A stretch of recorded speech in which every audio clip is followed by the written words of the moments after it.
علم لنا إلا ما علمتنا إنك أنت العلام الغيوب قال رب اشرح لي صدري ويسر لي أمري واحلل عقدة من لساني يفقهوا قولي أما بعد Bismillahirrahmanirrahim.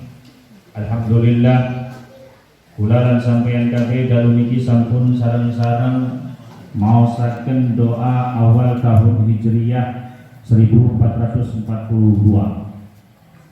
Mugi-mugi amaliyah sing kula lakoni ing dalam tahun-tahun yang telah lewat, khususnya ing dalam tahun 1441 Hijriyah, napa sing kula lan sampeyan kabeh amalaken rupa amal bagus, Gusti Allah menerima segala amal-amal kula lan sampeyan kabeh. Gusti Allah menghapus segala dosa-dosa kula lan sampeyan kabeh. Gusti Allah melebur segala kesalahan-kesalahan kula lan sampeyan kabeh. Dan mugi-mugi napa sing kula lan sampeyan kabeh lakoni kelawan kelakuan sing bagus tanpa niat, Gusti Allah terima amal kula lan sampeyan kabeh. Amin ya rabbal alamin. Lan kula lan sampeyan kabeh ketika masuk pada tahun baru ini, Allah Subhanahu wa taala menjaga kita dari hal-hal yang tidak baik, dari hal-hal yang tidak diinginkan. Dan Gusti Allah menyediakan hidayah, nambahi hidayah ning kula lan sampeyan kabeh, nambahi taufik ning kula lan sampeyan kabeh, kelawan semangat ing ibadah ning Gusti Allah, semangat di dalam amal-amal kebagusan, dan semangat di dalam menjaga saking perkara-perkara wajib Gusti Allah, uga semangat di dalam meninggalkan hal-hal sing dilarang Gusti Allah. Amin ya rabbal alamin. Jadi kita semua sudah membacakan doa awal tahun. Maka apakah fadilah daripada kita membaca doa awal tahun Hijriah? Sayyidul Walid Al-Habib Abdullah bin Abdul Rahman Al-Mahdar, beliau mengatakan bahwa siapa orangnya sapa wonge kang baca doa awal tahun, maka dia akan mendapatkan 3 manfaat. Manfaat yang pertama adalah wong kang sering kang gelem maca doa awal tahun ping 3 kali, siji, maka sama saja dia telah membangun benteng untuk dirinya. Benteng yang paling utama adalah benteng daripada godaan syaitanir rajim, daripada tipuan-tipuan syaitanir rajim selama umurnya sampai mati. Uang kang gelem maca doa awal tahun iku, maka pada bae wong iku pada bae lagi membangun gawe benteng.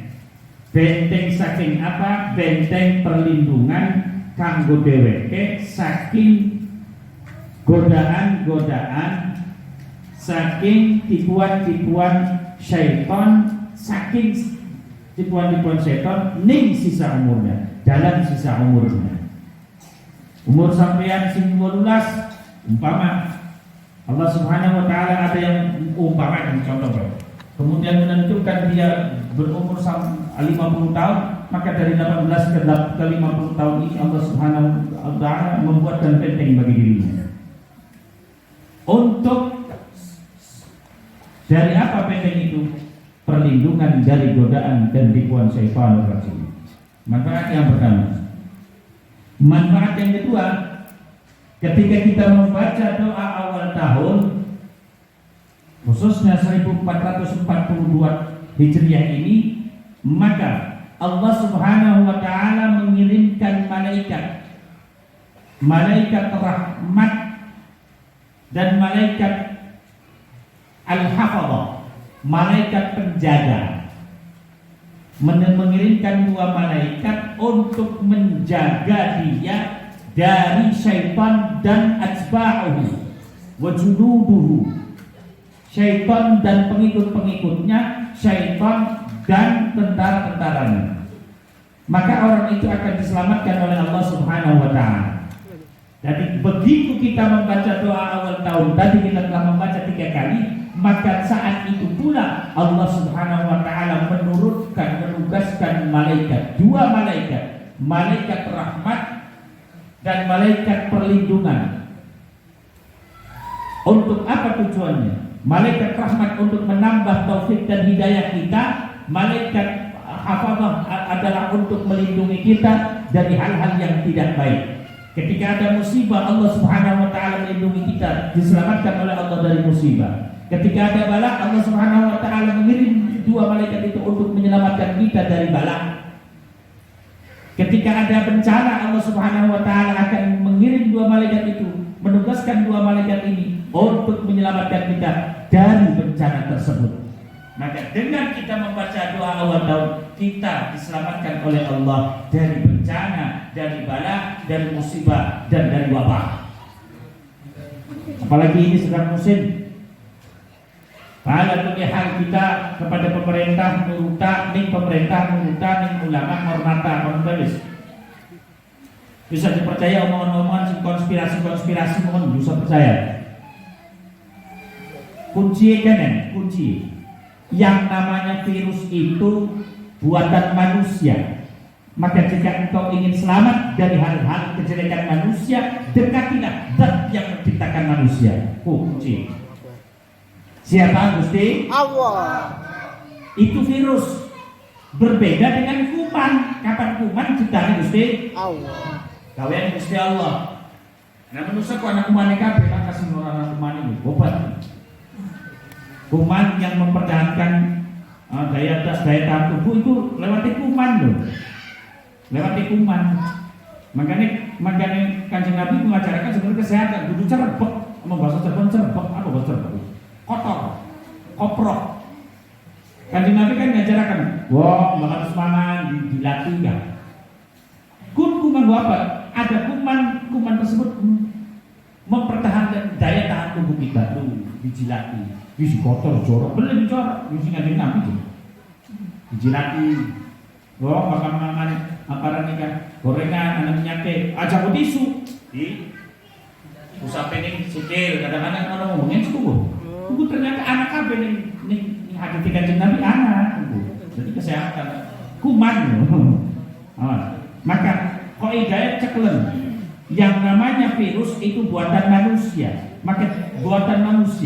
maka jika engkau ingin selamat dari perbuatan manusia yang tidak baik, dekatilah zat yang menciptakan manusia. Sudah selesai. Niscaya engkau akan diselamatkan oleh zat yang menciptakan manusia, Gusti Allah. Yes. Tapi ya kudu ana ikhtiar. Nah, termasuk kita membaca doa awal tahun ini adalah ikhtiarnya kita untuk diselamatkan oleh Allah dari segala wabah, dari segala bencana, dari segala bala yang diturunkan oleh Allah Subhanahu wa taala. Yang ketiga, manfaat yang ketiga, barang siapa yang dia mau membaca doa awal tahun, maka Allah Subhanahu wa taala akan selalu mengawasinya, bukan karena mengawasi apanya, tapi karena rindu kepada hamba itu. Dia mau melaksanakan sunnah Rasulullah Sallallahu Alaihi Wasallam, sehingga Allah Subhanahu Wa Taala tidak bosan memberikan taufik. Allah Subhanahu Wa Taala tidak bosan memberikan hidayah. Sing aran hidayah kalau taufik, iku hidayah iku orang mesti ning wong kang mau mabok betul lebih mabok berarti oleh hidayah beli. Sanajan wong taat ke Gusti Allah tetap ngupahi hidayah. Sanajan wong kang jarang lakoni maksiat dan Gusti Allah tetap ngupahi hidayah. Jadi yang namanya hidayah itu tidak harus kepada orang yang maksiat kemudian dia beralih tidak berbuat maksiat, tidak. Tapi kepada orang yang taat pun Allah tetap akan memberikan hidayah. Wes, iku manfaate wong kang gelem maca donga awal tahun. Namun kan kakak pribadi jelas mulakan kalian Kanjeng Nabi Muhammad sallallahu alaihi iku ning dunia bae lho. Manfaat ning dunia bae. Dene ning akhirat pribadi bakal dikumpulaken kalian Kanjeng Nabi Muhammad sallallahu alaihi wasallam. Mugi-mugi kula sampai kabeh gampang dikumpulaken Kanjeng Nabi ning dunia kelawan mimpi, ning akhirat kelawan kumpul manjing surga Gusti Allah. Amin ya rabbal alamin. Itu manfaat daripada wong kang orang yang mau membaca wirid doa awal tahun Hijriah. Selanjutnya bahwa sejarah tahun baru Hijriah itu bukan pada zaman Kanjeng Nabi. Awas ya. Sejarah tahun baru Hijriah, tahun baru Islam, penentuan tahun baru Islam itu bukan pada zaman Kanjeng Nabi. Maka pada zaman Kanjeng Nabi tidak ada tahun baru Islam. Sampai pada masa Khalifah Sayyidina Abu Bakar As-Siddiq radhiyallahu anhu juga belum ada.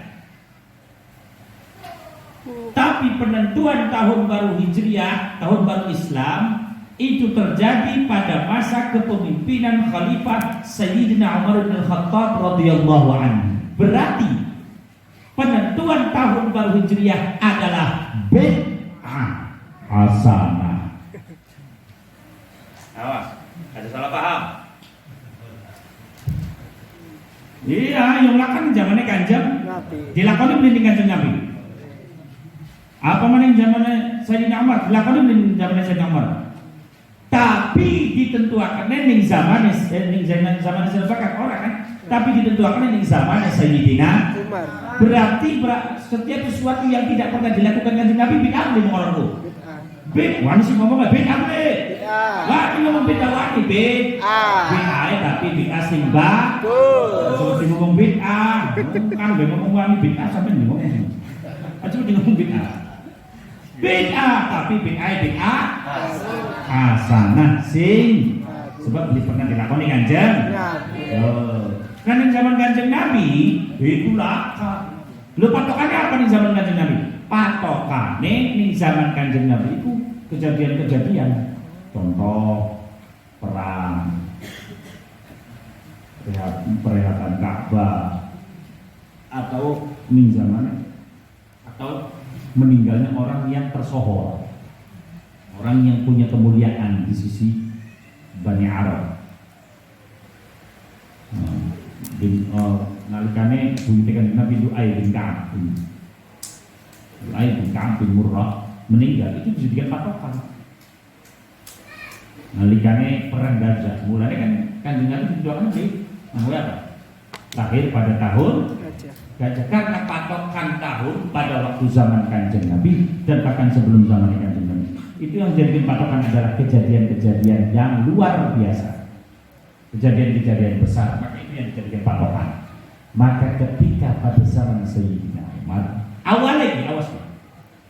Ketika pada zaman Sayyidina Umar ada surat, tulisannya di bulan Sya'ban, surat perintah untuk gubernur Basra, riwayat untuk gubernur Mesir. Satu surat dari Khalifah Rasulullah Sayyidina Umar diberikan kepada salah satu gubernur yang namanya Abu Musa Al-Ash'ari. Abu Musa Al-Ash'ari menerima surat dari Sayyidina Umar. Surat perintah ditulisan cuma tulisannya Sya'ban baik. Maka Abu Musa bingung. Iki bulan Sya'ban ki Sya'ban tahun kiyen sing bakal teka. Tak Sya'ban tahun ini, tak Sya'ban tahun ini. Dipaham. Maka Abu Musa Al-Ash'ari mengirim kembali surat kepada Sayyidina Umar di sejarah di penentuan tahun baru. Ngirim kembali surat kepada Sayyidina Umar dengan tulisan innahu ataina kutubun min amiril mu'minina laisa laha tarikhun. Kami dapat surat perintah dari Amirul Mukminin Sayyidina Umar, tapi di situ tidak ada tanggalnya kapan. Jadi kami harus melaksanakan atau tidak, kami bingung. Kapan harus kami melaksanakan perintah ini? Karena kami ragu apakah ini Sya'ban tahun ini atau yang akan datang ini, atau bahkan Sya'ban tahun kemarin. Kami bingung bagaimana kami harus melaksanakan perintah ini. Maka surat itu sampai kepada Sayyidina Umar dan dibaca. Ketika dibaca oleh Sayyidina Umar, kemudian Sayyidina Umar mengumpulkan seluruh sahabat pada waktu itu. Jumlah sahabat itu banyak. Ketika wafatnya Rasulullah saja 24.000. Ada yang mengatakan 124.000.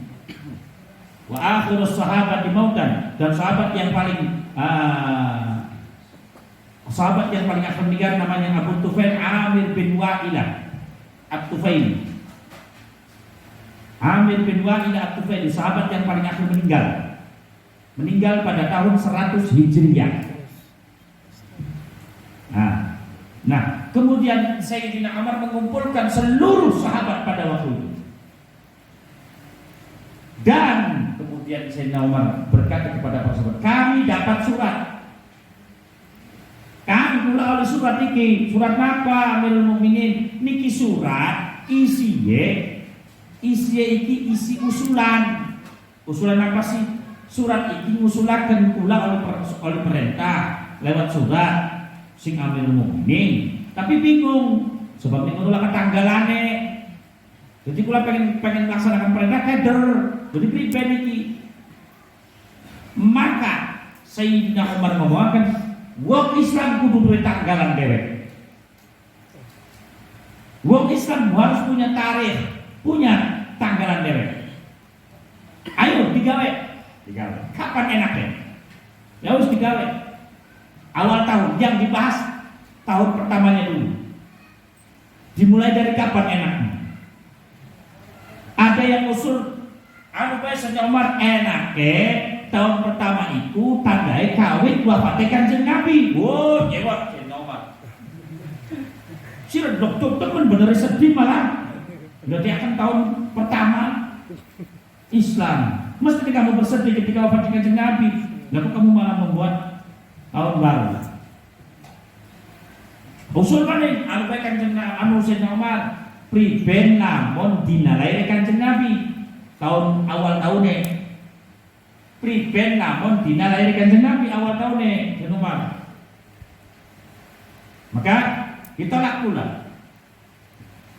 Ini bisa aja, baguslah. Karena kelahiran sendiri, tahun baru sendiri, sing kira-kira enak cakong Umar. Urang pas diterima. Anak si usul anu bae priben lamun mangkate wong haji. Mangkate wong haji iku boleh wong haji. Mangkate wong haji. Mangkate wong haji Sayyidina Utsman itu. Priben lamun mangkate Kanjeng Nabi.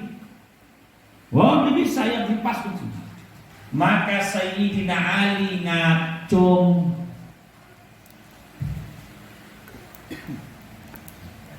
Ketika Sayyidina Ali ngacung, kemudian Sayyidina Ali ngomong, anu bae Sayyidina Umar, priben lamun sing hijrah Kanjeng Nabi sing Mekah marang Madinah. Lamunan tahun baru Islam itu kawitane saking hijrah Kanjeng Nabi sing Mekah marang Madinah priben. Oh, maka menang kabeh sahabat. Sayyidina Umar menang. Begitu bilang, wah, iya wis pantes kebas sing ngawit hijrah Kanjeng Nabi sing Mekah marang Madinah. Yes. Maka kemudian setelah disetujui, Sayyidina Ali ngomong, Sayyidina Umar ngomong, "Farraqna minal haqqi ilal batil." Kami memisahkan dari minal batil ilal haqqi, dari kebatilan menuju ke kebaikan, menuju hak. Wes ditentukan. Patokane sing hijrah Kanjeng Nabi. Terus mengkonon digulati mana? Sekian mulane. Kapan mulane enake? Awal tahun mulane bulan apa enake? Dibahas maning Sayyidina Utsman sing mau usule awal bulan haji kan. Ngacung. Priben lamun pragate wong hajian. Maksudnya priben? Wong hajian kan balik haji ki, pada seneng ki. Nah pragate wong hajian priben. Ketika Sayyidina Utsman usul, maka langsung diterima. Ya wis, sawise pragate wong hajian balik, yaitu di bulan Muharram. Maka ketok palu. Setelah ya tak?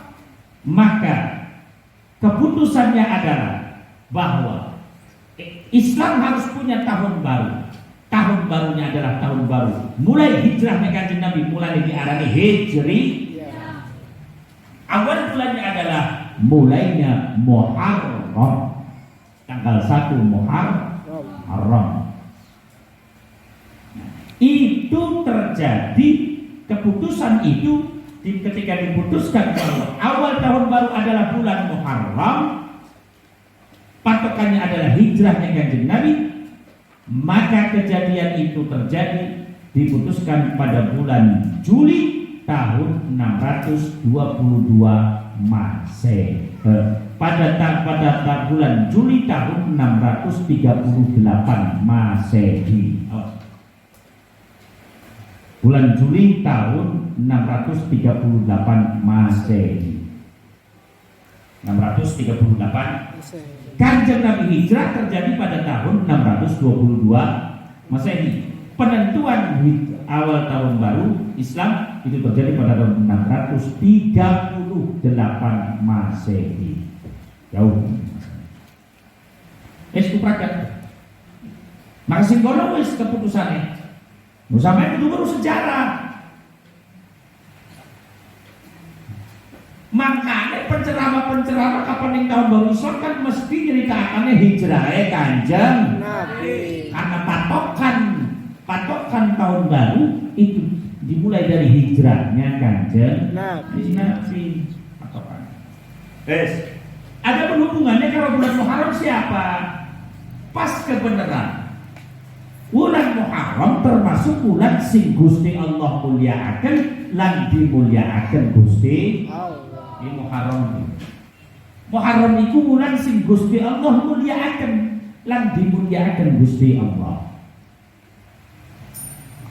Bulan-bulan Allah, bulan-bulan Hijriah itu ada yang Gusti Allah memuliakan dan dimuliakan, ada yang Gusti Allah ada yang dimuliakan Gusti Allah, tapi Gusti Allah tidak memuliakan. Dia dimuliakan oleh Allah, tapi Gusti Allah tidak memuliakan. Ada yang Gusti Allah memuliakan dan dia dimuliakan oleh Allah. Bulan yang Gusti Allah memuliakan dan dimuliakan oleh Allah adalah 4 bulan. 1 Dzulqa'dah, 2 Dzulhijjah, 3 Al-Muharram, 4 Rajab. Ini bulan yang Allah memuliakan dan dimuliakan oleh Allah. Ada bulan yang hanya dimuliakan oleh Allah, tapi Allah tidak memuliakan. Apa saja itu? Sya'ban, Rabiul Awal, dan Ramadan. Sya'ban, Rabiul Awal, dan Ramadan. Kenapa dimuliakan oleh Allah di bulan Sya'ban? Ada nisfus Sya'ban. Kenapa di bulan Rabiul Awal dimuliakan? Karena bulan lahirnya Kanjeng Nabi. Kenapa di bulan Ramadan itu dimuliakan Allah, Gusti Allah dimuliakan oleh Allah? Karena ada Lailatul Qadar. Disinilah bulan 3 bulan ini dimuliakan oleh Allah, tapi Allah tidak memuliakannya. 4 bulan dimuliakan oleh Allah dan Allah memuliakan 4 ini. Nah, yang paling penting adalah 4 bulan ini. Makanya di surat At-Taubah disebutkan min Gusti Allah, inna iddatash syuhuri 'indallahi 12 syahran fi kitabillahi yawma khalaqas samawati wal ardh minha arba'atun hurum. Dzalika ad-dinul qayyim. Wala tadrimu bihinna anfusakum wa qatilul musyrikina kama yuqatilunakum waqatilul musyrikina kaffatan kama yuqatilunakum kaffah. Itu ayatnya. Inna iddatash syuhuri, sesungguhnya hitungan bulan itu ada dalam 1 tahun itu ada 12 bulan. Minha arba'atun hurum.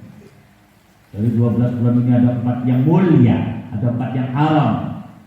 La tadrimu bihinna anfusakum, maka engkau jangan berbuat zalim di bulan 4 ini. Nah, Allah hanya menerangkan, maka jangan engkau berbuat zalim di bulan 4 ini, karena bulan 4 ini bulan yang mulia. Lalu ditafsiri, diterangkan oleh Kanjeng Nabi. Hadisnya dari Abi Bakrah, an Abi Bakrah radhiyallahu anhu qala Rasulullah sallallahu alaihi wasallam, az-zamanu qad istadara ka hayatihi yawma khalaqas samawati wal arda As-sanatu kulluha 12 syahran minha arba'atun hurum. Salatun mutawaliyatun Dzulqa'dah wa Dzulhijjah wal Muharram wa Rajab Mudhar baina Jumada wa Sya'ban. Az-zaman qad istadara ka hayatihi. Waktu itu berputar sebagaimana mestinya. Yauma khalaqas samawati wal ardh. Dari mulai diciptakannya bumi dan langit, waktu itu berputar sebagaimana mestinya. As-sanatu kulluha 12 syahran. Satu tahun itu ada 12 bulan. Minha arba'atun hurum. Dari 12 bulan ini ada 4 yang mulia. Ada 4 yang dimuliakan oleh Allah dan Allah memuliakan. Dzulqa'dah, satu Dzulqa'dah. Sudah kita terangkan tentang kenapa Dzulqa'dah diarani Dzulqa'dah, sebab bulan di mana wong Mekah ikut pada santai-santai, duduk-duduk akeh majlasi. Persiapan menyambut tamu Allah yaitu bulan haji.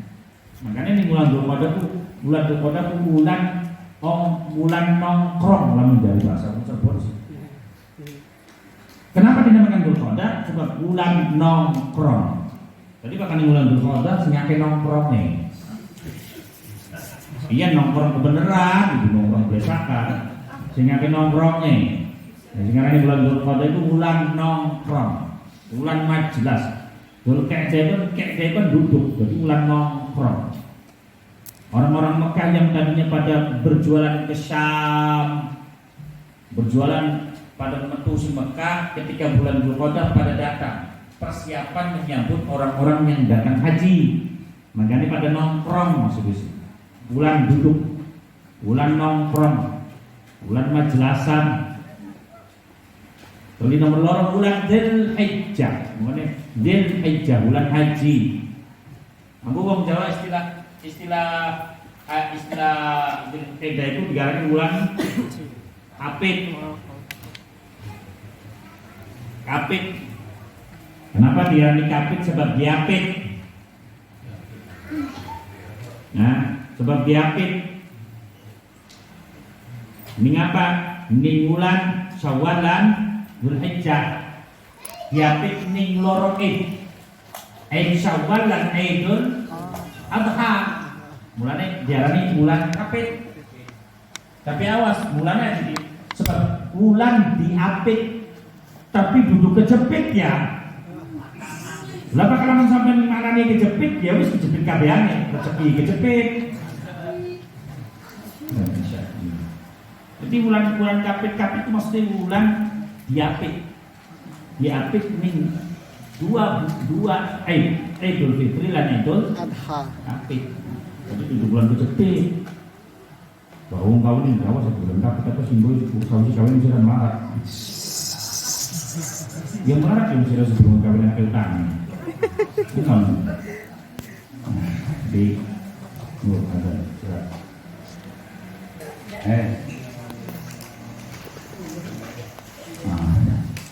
Siji bulan Dzulqa'dah, sing bulan Dzulqa'dah atau bulan nongkrong atau jadi bulan sampai tapi bulan Kapit.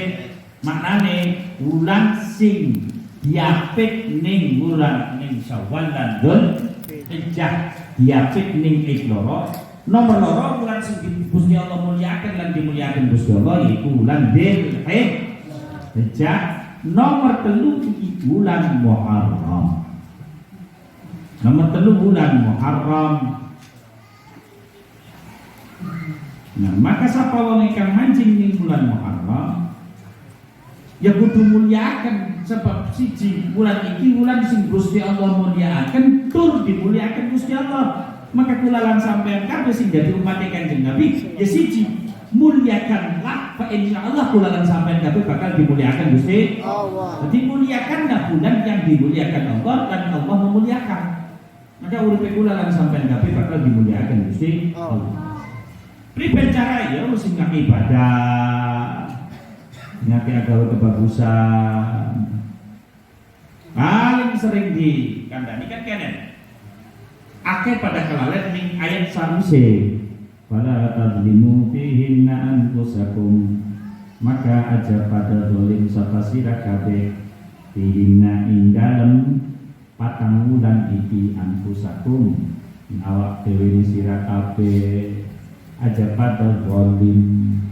Makanya priben Sapa wong ingkang nglakoni kebagusan ning wulan kang Gusti Allah mulyakaken. Lan dimuliakan Gusti Allah, maka pahalai berlipat ganda. Laka semburu kejabat Gusti Allah. Walikane sapa wong ingkang agawe keblesakan ning wulan kang Gusti Allah muliakan, lan dimuliakan Gusti Allah, maka dosae laka semburu kejabat Gusti Allah. Berapa banyak dosa yang dia dapat. Oh, ning kono pada kalian. Wong kang maksiat ning bulan Muharram, ya Gusti Allah melipat gandakan dosanya. Tidak ada yang tahu berapa besar dosa yang diterima oleh dia kecuali Gusti Allah. Maka hati-hati ning bulan sing dimuliakan Gusti Allah. Maka sering-sering agawe kebagusan ning bulan-bulan sing dimuliakan Gusti Allah. Di antara ada beberapa amaliyah sing disodorkan oleh para ulama ketika kita masuk pada awal tahun, khususnya di bulan Muharram ini, awal Muharram. Apa aja? Siji amaliyah sing dilakoni. Siji tulisan basmalah lengkap. Nulis siji syaratnya tapi dua wudu tur madhab kiblat. Senajan orang sholat, lamun bisa sholat dingin, sholat sunnah mutlak rong rakaat, tes sholat tulisan basmalah. Ditulis basmalah, Bismillahirrahmanirrahim terus. Berapa jumlahnya? Sejumlah 113. Itu 113. Mengikin deh mulai. Mengikin mulai tulis basmalah. Pimpinan pin 113.